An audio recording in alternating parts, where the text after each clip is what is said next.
হলো তোমার? তুমি কি রেডি হলে? আরে প্রথম দিন ইউনিভার্সিটিতে যেতে হবে, রেডিটা তো হবে, দেরি হয়ে যাচ্ছে তো।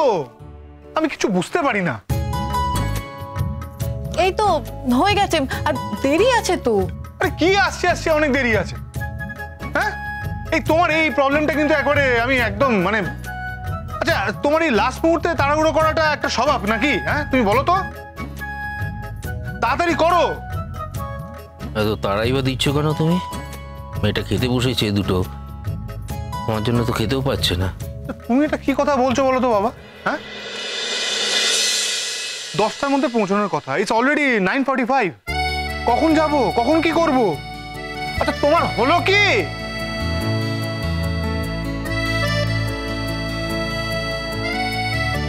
দেখেছো? দেখো বাবা। আরে তুমি এত চিৎকার করছো, মেয়েটা ভালো করে খায়নি পর্যন্ত, খায়নি একদম। ওই দেখ কখন ফিরবে তারও তো কোনো ঠিক নেই। আচ্ছা মা, আজকে না খেলেও তো হতো। আই মিন একটা দিন, আজকে ইউনিভার্সিটির প্রথম দিন, দেখো কত দেরি হয়ে গেছে। আমি যা ওই যে এই তো দেখেছো হাতটা, এই তো আমার হয়ে গেছে। মুখটা মুছে না। শোনো, এটা তুমি না করলেও পারতে, বুঝেছো? একটু আগে রেডি হয়ে যেতে পারলে না? তাছাড়া তোমার তো কোনো লেখাপড়া নেই এখন, যে লেখাপড়া করতে গিয়ে তুমি অত্যন্ত ব্যস্ত হয়ে পড়ে যেতে, সকালবেলা উঠে ব্রেকফাস্ট বানাতে এত দেরি হয়ে গেল আরে তোমার। বাবা, আমি তো রেডি এখন। ব্যাগ হ্যাঁ, নিজে নিয়ে ফেলেছো, কি টেনশন করে। ব্যাগটা দাও। ও না না, ঠিক আছে।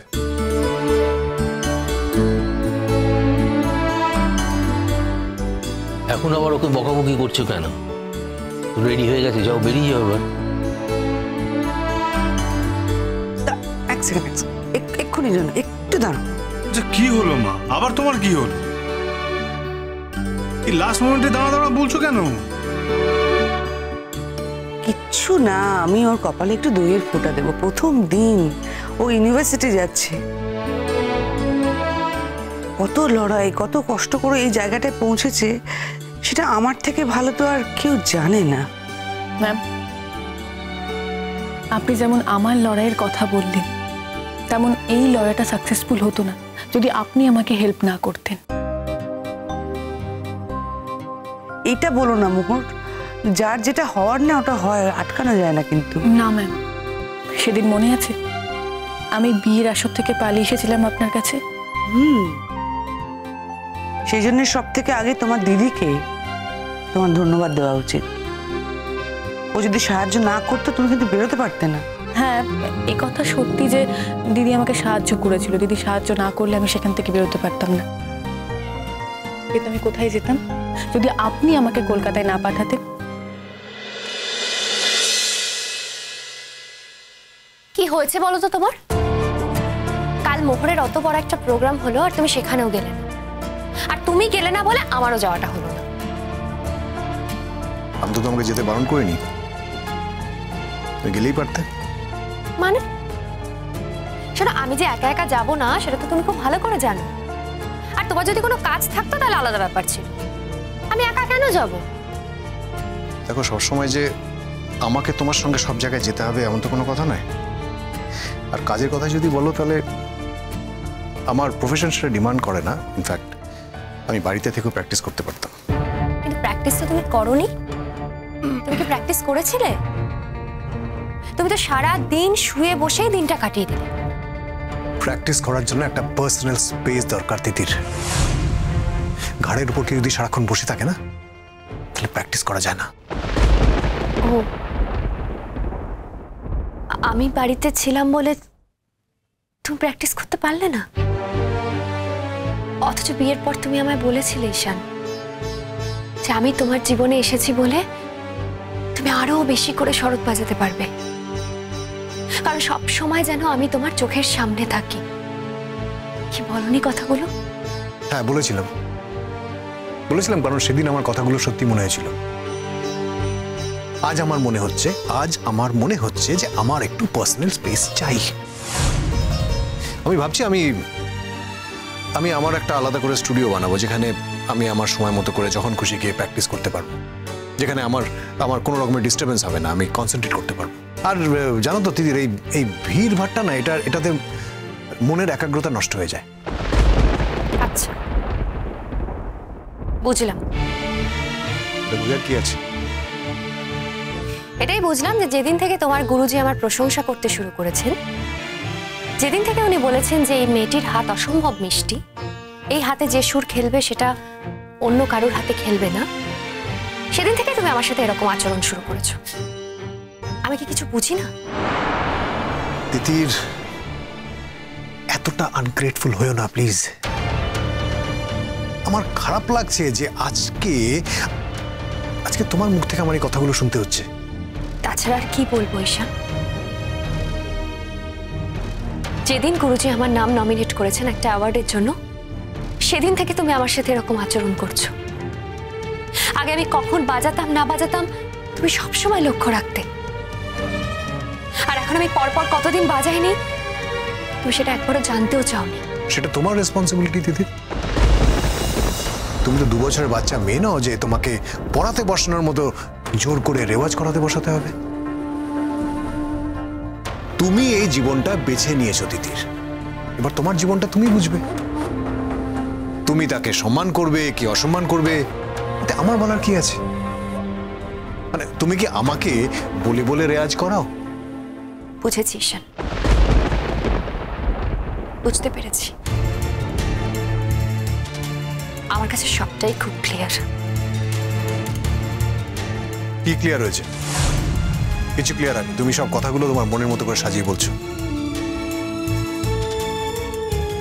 তাহলে আমাকে একটা কথা বলো তো ঈশান, আমাদের মধ্যে কি এমন হয়েছে যে তুমি আমার সাথে এরকম আচরণ করছো? দেখো, আমাদের মধ্যে তো কোনো মিসআন্ডারস্ট্যান্ডিং হয়নি বা কোনো ঝামেলাও হয়নি। তাহলে ঠিক সেদিনের পর থেকে তোমার এই বদলে যাওয়ার কারণটা বলো আমাকে। তোমার মনে হচ্ছে আমি বদলে গেছি, বাট আমি এক ফোঁটা বদলাইনি, কিচ্ছু বদলাইনি। তুমি তো মোহরকে এত ভালোবাসতে, মোহরের এত বড় একটা বিপদ গেল সেদিনও তুমি ওর পাশে ছিলে, কই তখন তো তোমাকে বলতে হয়নি?